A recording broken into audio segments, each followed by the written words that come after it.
rédemption. Il y a des notes derrière si vous voulez une copie afin de suivre notre chemin. Aujourd'hui, on va commencer la leçon 7 et puis au fur et à mesure, juste avant Pâques, on va terminer ce chemin.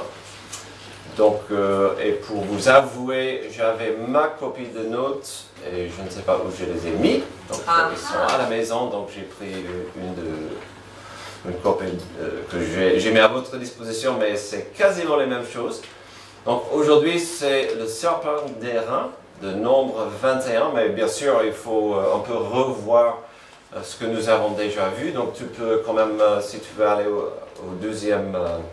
à la deuxième image, pour voir ce que nous avons déjà vu. Alors, je vous rappelle, normalement, c'est un regard très vite. C'est quoi le mot que je cherche? Rapide. Un survol de plusieurs choses. Donc, on aura un temps à la fin pour vos questions, vos commentaires, vos idées. Il y aura des questions assez rhétoriques au milieu, mais on va prendre le temps à la fin d'en parler. Et puis aujourd'hui sera peut-être une des leçons où on a un peu de temps pour en discuter. Tandis que par exemple la semaine prochaine, le survol va voler vite. D'accord? Donc voilà. Dans la première partie, nous avons commencé bien sûr au début, comme il fallait, avec une création parfaite. Il y avait Adam et Ève étaient créés à l'image de Dieu. Dieu a dit à plusieurs reprises, après chaque journée de sa création, que c'était bon. Il était content avec sa création. Il était bon. Alors, Adam et Ève, bien sûr, ils ont péché contre Dieu. Ça a déclenché le jugement de Dieu, parce que sur eux, mais sur nous tous, puisque c'était nos parents, Adam et Ève, les premiers êtres humains. Et puis, la Bible enseigne que le péché est passé dans le sang du Père. Et donc, Caïn et Abel et Seth et tous les autres n'avaient pas de chance. Ils sont nés pécheurs. Et donc, dans son amour, Dieu a promis qu'il allait fournir un moyen de salut de son juste jugement. Cette bénédiction spéciale viendrait d'un libérateur issu de la lignée d'Abraham. Alors nous voyons Dieu tenir ses promesses et préparer une nation qui lui est dévouée et qui révèle le vrai Dieu au monde. Alors, ce n'est pas très clair au début parce que quand Dieu parle à Abraham, il est déjà un peu vieux, il n'a pas d'enfant. C'était difficile pour lui d'imaginer qu'il allait devenir le père d'une grande nation, mais plus que ça, que de sa ligne, de sa famille, allait venir le libérateur pour toute la planète. Et donc, Israël, au fur et à mesure, avait du mal à comprendre que c'était une grande responsabilité nationale de briller pour Dieu.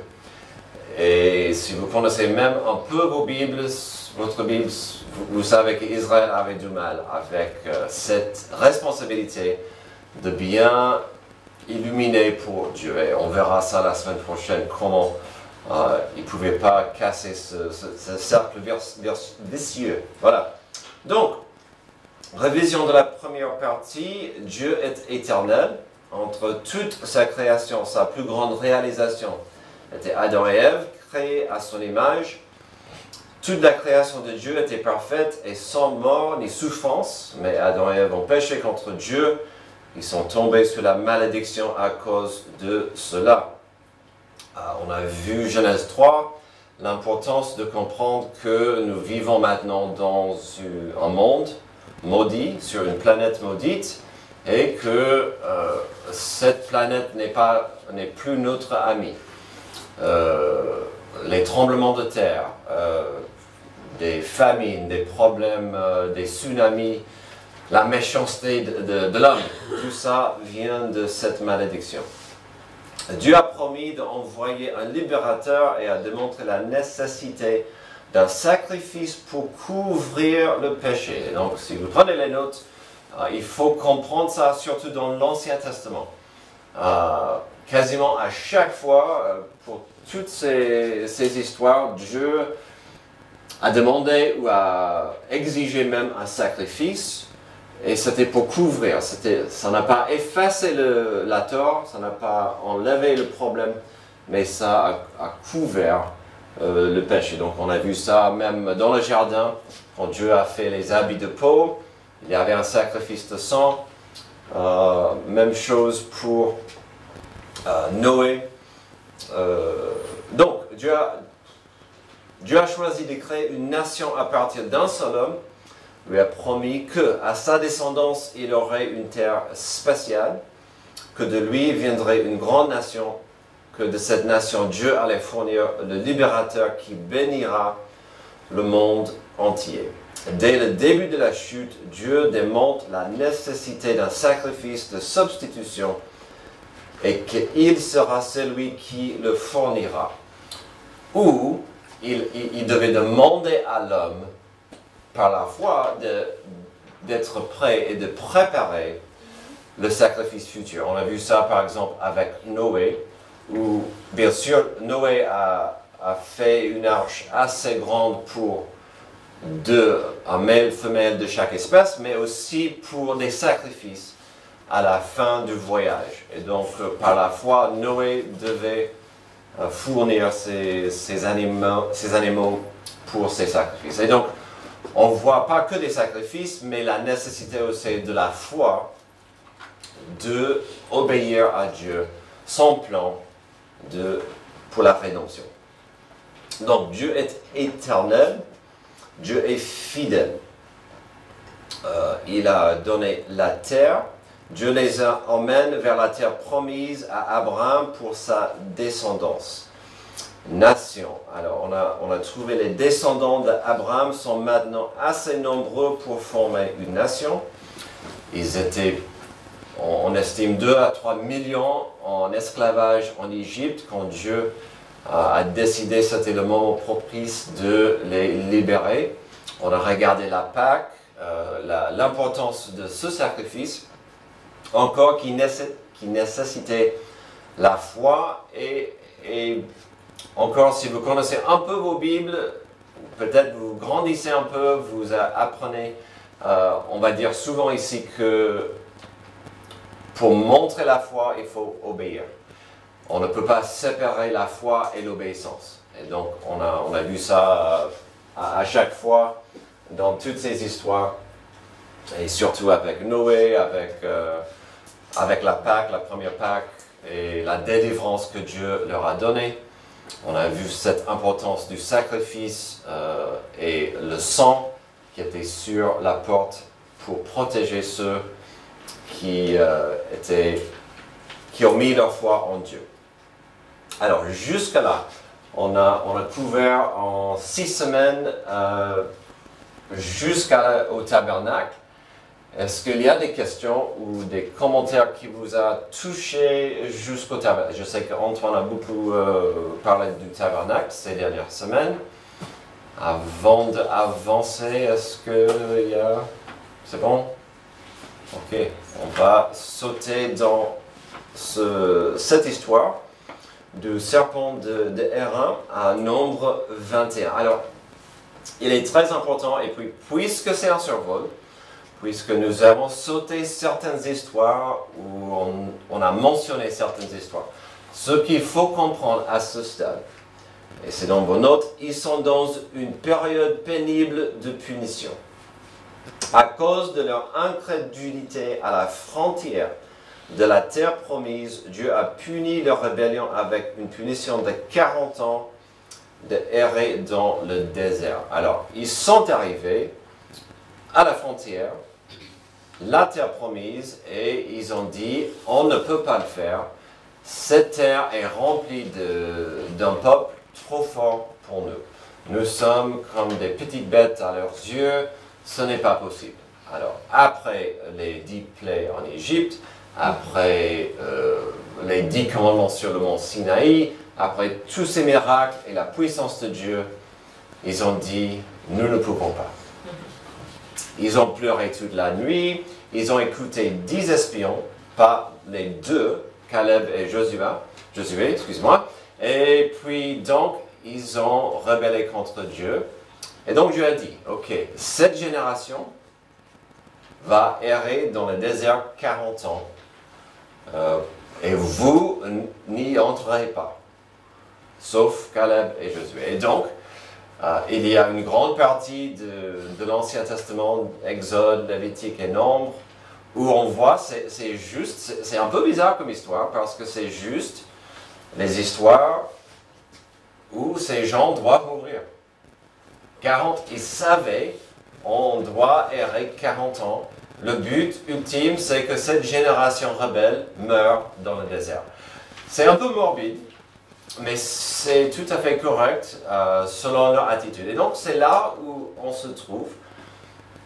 Le peuple vont suivre le tabernacle, ils vont suivre Dieu, le Saint-Esprit, le pilier de feu, le colonne de fumée, de l'endroit à l'endroit. Et puis, on va trouver des moments, et ici nous avons, à Nombre 21, cette histoire très très forte, très très riche en images, et en théologie et en vérité. Alors, Dieu n'était pas cruel, il a dit, vous allez errer, vous devez mourir, mais quand même, je vais vous fournir vos besoins. À quoi manger, à quoi boire, vos sandales vont rester dans un bon état, vos habits. Et donc, il a quand même fourni leurs besoins quotidiens. C'est là où on se trouve à Nombre 21, 4 à 5.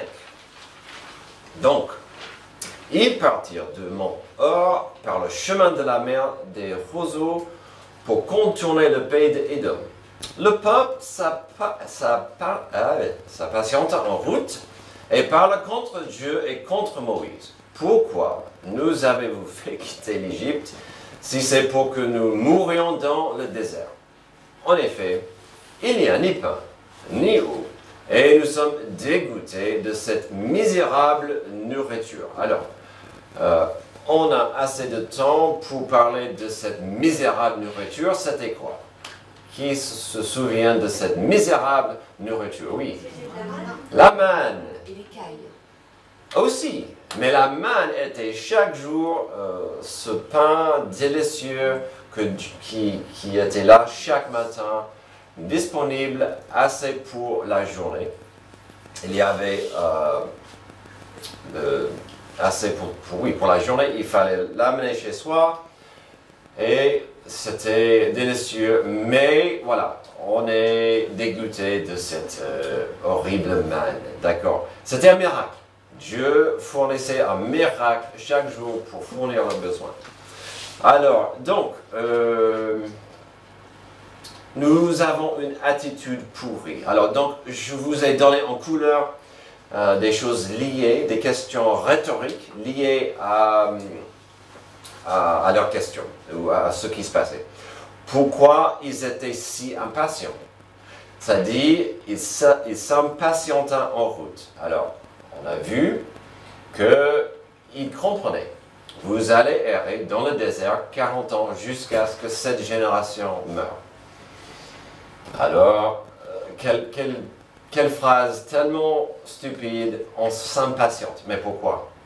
Il n'y a pas de but final, sauf d'obéir, suivre Dieu, et d'un jour mourir dans le désert. Voilà. Pourquoi? Deuxième chose, pourquoi ils n'étaient plus en Égypte, mais coincés dans le désert? On voit ça, verset 5. Pourquoi nous avez-vous fait quitter l'Égypte si c'est pour nous mourir dans le désert? Alors, on a vu, ils étaient dans l'esclavage en Égypte. C'est très intéressant de voir que souvent, quand ce peuple devenait grincheux et mécontent, cette époque en Égypte devenait dorée et merveilleux et magnifique. On parle des oignons, on parle de ce qu'on a mangé en Égypte, on parle de combien la vie était merveilleuse en Égypte, et on parle pas de l'esclavage et combien il souffrait. Et donc, c'est très intéressant de voir cette question qui est assez ignorante et bête. Et puis, troisième, quelles attitudes donneront de telles réactions comme nous trouvons à la fin du verset 5. Donc là, j'aimerais entendre vos idées, vos réponses. En effet, il n'y a ni pain ni eau et nous sommes dégoûtés de cette misérable nourriture. Alors, quelles attitudes est-ce que vous constatez, vous voyez ici? Le manque de reconnaissance. Bravo. Alors, ça c'est pour moi numéro 1. Si vous n'avez pas entendu, la manque de reconnaissance. Dieu les a libérés, il les a livrés jusqu'à la frontière de la terre promise. Il n'y avait pas de raison qu'ils n'y entrent pas. Donc encore cette notion d'une mauvaise attitude. Donc manque de reconnaissance à Dieu. Quoi d'autre? Antoine? Je dirais, quand je vois tous les miracles qui ont été opérés par Dieu depuis l'Égypte, jusqu'au mont Sinaï, jusqu'au serpent d'airain, jusqu'à ce qu'ils arrivent aux frontières de la terre promise, pour moi c'est un manque de foi notoire de la part du peuple de Dieu. Manque de reconnaissance, manque de foi. Une dernière chose, et puis on va... C'est une sorte d'orgueil aussi. C'est une sorte d'orgueil, puisque pour eux, ils méritent mieux que ça. Ah, ça c'est pas mal. Orgueil. Je mérite mieux que la même chose. Je mérite mieux que cette rythme, ce train-train. Je mérite... Et si vous connaissez un peu cette histoire, nous savons que parfois ils ont exigé, mais on veut de la viande. On veut plus. Ce n'est pas assez. Donc il y a un orgueil ici. C'est Délina, est-ce que tu peux donner ta siège à Roberto? Merci. Ok, donc on va continuer de voir cette réaction de justice, mais aussi de... Oui, Antoine. Oui, donc, il faut aussi qu'on arrive à se mettre à la place des Israélites, n'est-ce pas?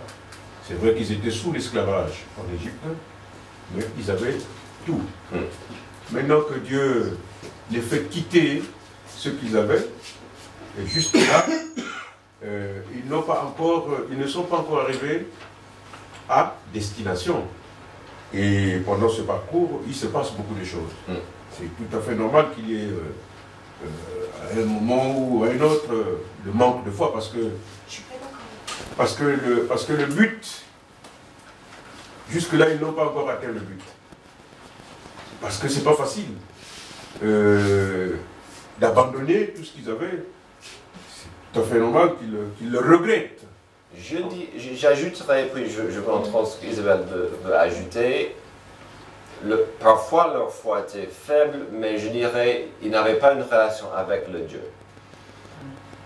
C'était Dieu qui a fait ces choses, mais il n'y avait pas d'amour pour lui. Il n'y avait pas de relation encore avec ce Dieu. Et moi je suis pas d'accord quand tu dis tu leur donnes des excuses là, oui, c'est... Non, ils ont vu la puissance de Dieu, ils l'ont vu ouvrir la mer, ils l'ont vu, ils ont donné les 10 commandements, ils ont été guidés par la nuée avec Dieu, ils avaient Dieu avec eux, et oui, c'est un manque de foi, mais c'est pas, il ne faut pas les excuser.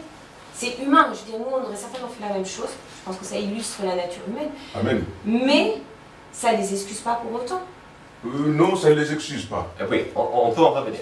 Mais il faut absolument arriver au serpent. Ça ne les excuse pas parce que c'est ce qui nous arrive à nous tous. Hein. On est malade et puis on se dit, ah bon, il est où là, Dieu? Pourquoi moi, si vraiment il existait? C'est la chair humaine qui s'exprime en ces termes. Donc il est tout à fait normal que les Israélites aussi, à un moment donné, que leur foi faiblisse. Parce que jusque-là, ils ne voient pas le bout du tunnel. Ouais. C'était pas facile. Surtout si... Et c'est là, pour moi, la tension, c'est... Ils savent qu'ils doivent mourir dans le désert. Donc, à quoi ça sert de se plaindre, de dire on va mourir? Alors, on va voir la réaction et la justice et la miséricorde de Dieu. Verset 6, alors l'Éternel envoya des serpents venimeux contre le peuple. Ils mordirent le peuple et beaucoup d'Israélites moururent. Le peuple vint trouver Moïse et dit, nous avons péché car nous avons parlé contre l'Éternel et contre toi. Prie l'Éternel afin qu'il éloigne ces serpents de nous. Alors encore deux questions assez rhétoriques parce que est-ce que leur réponse était vraiment le pourquoi de cette punition?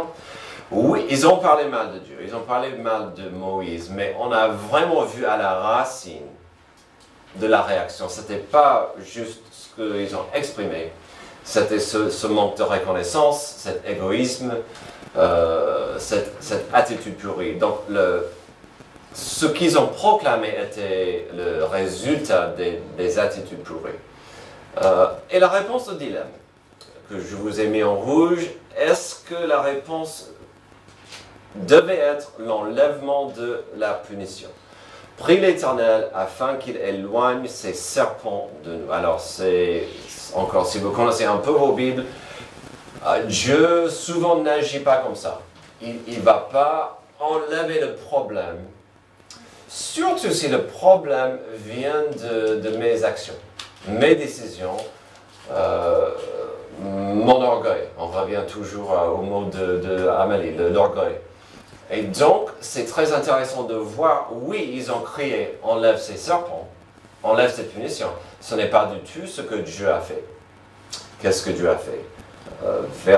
À la fin du verset 7, Moïse, donc selon la justice de Dieu et le cœur du peuple, il devait avoir une solution qui montrerait la nécessité de deux choses, la repentance et la foi. À la fin du verset 7, Moïse pria pour le peuple. L'Éternel lui dit, fais-toi un serpent venimeux et place-le sur une perche. Toute personne mordue qui le regardera aura la vie sauve. Moïse fit un serpent en bronze et le plaça sur une perche. Toute personne qui avait été mordue par un serpent et regardait le serpent en bronze avait la vie sauve. On a ici que Dieu fournit un moyen de survivre à son jugement et à la peine de mort. Dieu demande à Moïse de fabriquer un serpent d'airain et de le placer sur une perche. Quiconque qui est mordu peut le regarder et vivre. C'est un acte de foi en Dieu et en sa capacité de pouvoir les sauver. C'était aussi, comme j'ai dit tout à l'heure, on ne peut pas séparer l'obéissance et la foi.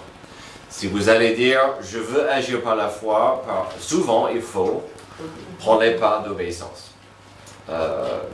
Le serpent n'était pas magique, c'était simplement un moyen pour le peuple de démontrer sa foi en Dieu et en sa capacité de les sauver. Donc, il y a tellement de richesse dans cette réponse de Dieu, ce qu'il a fourni, ce qu'il a demandé au peuple. Il n'a pas enlevé les serpents venimeux. Il a dit, si vous êtes souffrant, vous n'avez que regarder vers ma solution. Alors, Antoine, quelqu'un, parlons des parallèles, de l'imagerie de Jésus, parce que ça c'est, en fait, on n'a que 2 versets ici, mais c'est incroyable de voir cet aperçu de Jésus à venir. Sébastien. Mais premièrement, on peut penser que les serpents, quand ils piquent, c'est la conséquence du péché, ça mène la mort. Et ensuite, le serpent que Dieu demande de faire à Moïse, c'est Jésus. Si on regarde à Jésus, on est sauvé de notre péché. Et ça rappelle que quand Jésus va rappeler le péché au peuple d'Israël, et donc ça pique. Et ensuite, Jésus qui, jusqu'à la croix, va sauver le peuple pour la rédemption. J'aurais préféré que Dieu dise, tu mets une sorte d'aigle, un oiseau qui chasse les serpents, ou un prédateur naturel qui chasse et tue les serpents. Mais non, qu'est-ce qu'il a dit? Vous allez mettre un serpent d'airain. Pourquoi? Amélie? Parce qu'en fait, on est pécheur, on est pas ce mal comme le serpent, et Dieu va se faire homme, va devenir comme nous, il va être fléau, entre guillemets, il va connaître les fléaux aussi qu'on subit avant de mourir à la croix pour nous.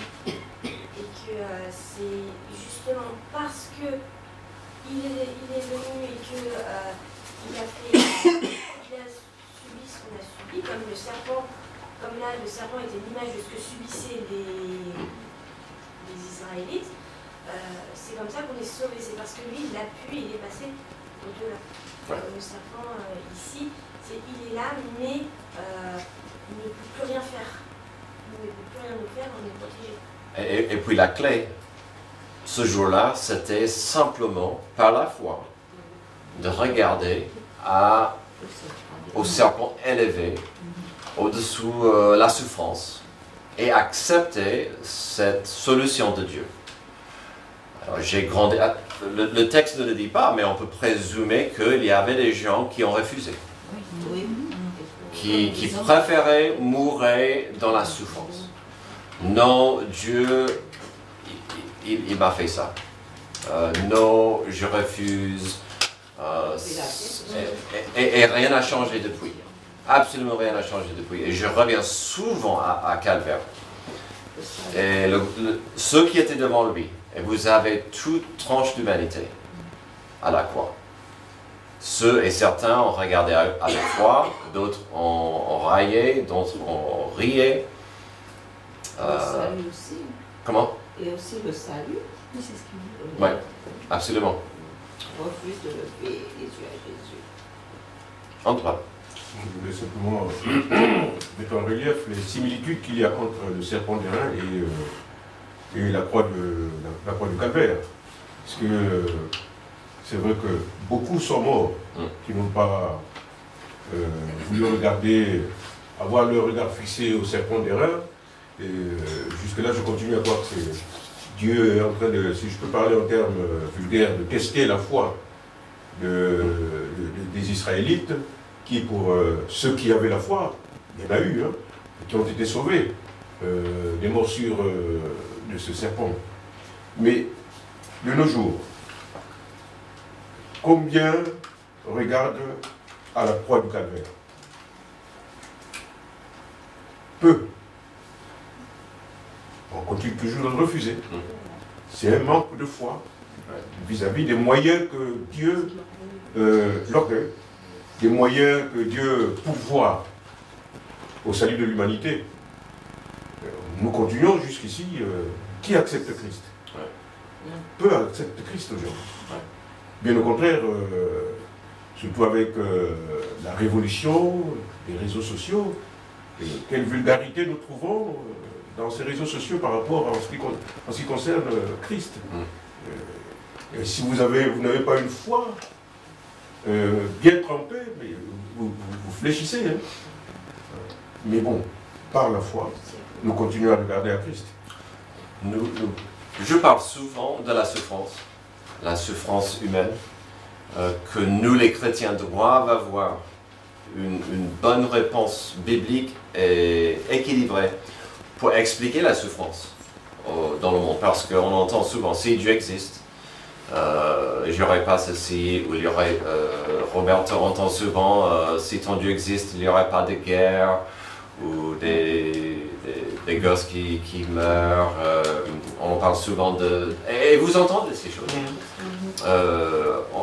Et donc là, on peut voir dans la souffrance du peuple, qui a été méritée à cause du péché, Dieu a dit, je vous fournis un remède, du salut. Il faut juste par la foi accepter et regarder, accepter ce don, qui était gratuit, mais qui nécessitait la foi et l'obéissance. Alors, on est presque... oui, donc, des questions, des commentaires? Avant de terminer. Par contre, tu as des questions, jeune homme? Non, pas de questions? Ok. Oui. Qu'est-ce qui pourrait justifier un manque de foi vis-à-vis de Dieu lorsque, la veille, par exemple, il a été d'un grand secours pour nous et que le lendemain, dans une autre situation, on manque totalement de foi en fait. Est-ce que tu peux reposer la question mais plus fort? Alors, tu dis qu'est-ce qui peut justifier un manque de foi chez une personne qui a été témoin de la grâce de Dieu, supposons la veille, et que le lendemain il se retrouve dans une autre problématique et que soudainement là il doute de la puissance de Dieu à le sortir de cette problématique, de cette nouvelle problématique. Ma réponse simple, c'est la nature humaine. Amélie, tu veux ajouter à ça? C'est vraiment c'est que on va c'est toujours cette histoire de ok, il a fait ça pour nous, et après derrière, quand on va être dans cette autre situation, bah, on va lutter parce que bah, on va vouloir avoir le contrôle dessus. Et que on va se dire ah mais ça on peut pas le régler, mais pourtant j'ai pu régler celle d'avant, et on va avoir tendance aussi à oublier des fois que ouais, c'est Dieu qui a fait tout ça pour nous et qu'on n'était pas seul, et qu'on va essayer de vouloir reprendre les rênes parce qu'on va dire ah c'est bon, tout va bien, ça s'est un peu amélioré, tout va bien, c'est comme disait Antoine. Quand ça va pas, on va râler sur Dieu, mais quand ça va bien, on va pas penser à l'invoquer plus que ça, ou on a tendance à l'oublier. Et c'est ce qui se passe aussi régulièrement avec le peuple d'Israël. Quand il est puni, quand il est mal, il va supplier Dieu, il va se repentir et autres, mais dès que ça va mieux, il retombe et il refute, sa foi rebaisse, parce que ah ben voilà, c'est réglé, il n'y a plus besoin maintenant, alors qu'on en attend tous les jours, tout le temps. Et donc avec cette nature humaine, ça va être, on va sortir de cette épreuve, on va répondre un peu, on va avoir la grosse tête entre guillemets, on va reprendre confiance en nous, on va faire ah ben c'est bon, sinon on a pu gérer ça, même avec Dieu, Dieu m'a aidé.